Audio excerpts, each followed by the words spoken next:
Ini adalah proses aktivasi dan penyelarasan pembangkitan energi ilmu gendam ke murid saya yang berada di luar negeri, yaitu di India. Oke?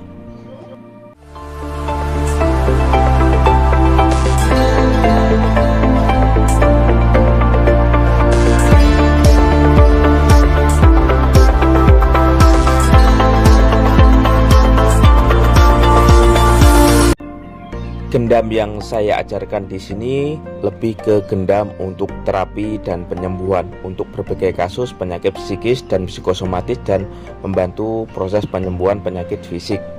Nah, ilmu gendam bukan hanya sekedar mempengaruhi orang saja ya, atau digunakan untuk kejahatan yang sering kita lihat yang ada di TV, berita-berita negatif seperti itu. Padahal ilmu gendam ini ilmu yang sangat mulia, merupakan khasanah dari tradisi ilmu Jawa atau ilmu kejawen.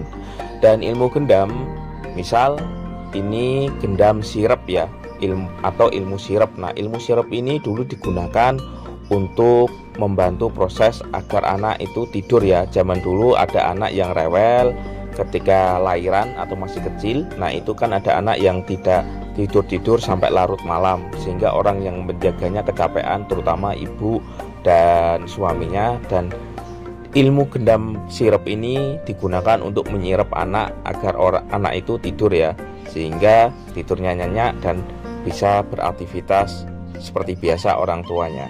Terus yang kedua, ada juga ilmu gendam pengaruh. Nah, ilmu gendam pengaruh itu sebuah ilmu yang digunakan untuk mempengaruhi agar orang itu nurut, manut, atau ngikut sama kita. Dan itu biasanya digunakan untuk membantu proses penyembuhan, untuk menenangkan suatu kondisi, misal kesurupan atau orang dalam gangguan penyakit kejiwaan. Misal orang stres, biasanya orang itu kan mengamuk atau terjadi ledakan emosi-emosi negatif. Nah, ketika digunakan dengan ilmu gendam ini, orang tersebut menjadi lerep atau menjadi tenang ketika digunakan energinya. Terus yang ketiga, ada juga ilmu gendam untuk menghentikan kebiasaan buruk. Misal kalau di ilmu Jawa ada namanya ilmu sapeh, yaitu ilmu untuk menghentikan anak agar berhenti menyusu kepada ibunya. Dan ilmu ini juga digunakan ketika energinya dikirim kepada anak tanpa menggunakan sugesti, lebih ke energi ya, lewat makanan atau lewat minuman yang disukai anak.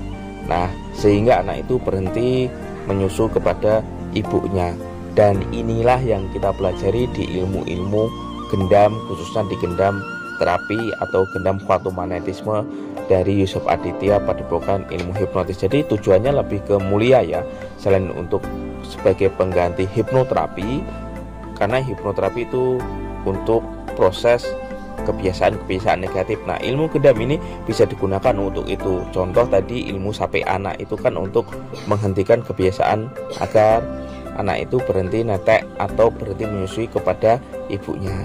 Oke, bagi Anda yang ingin mempelajarinya, silakan Anda hubungi nomor yang ada di video ini.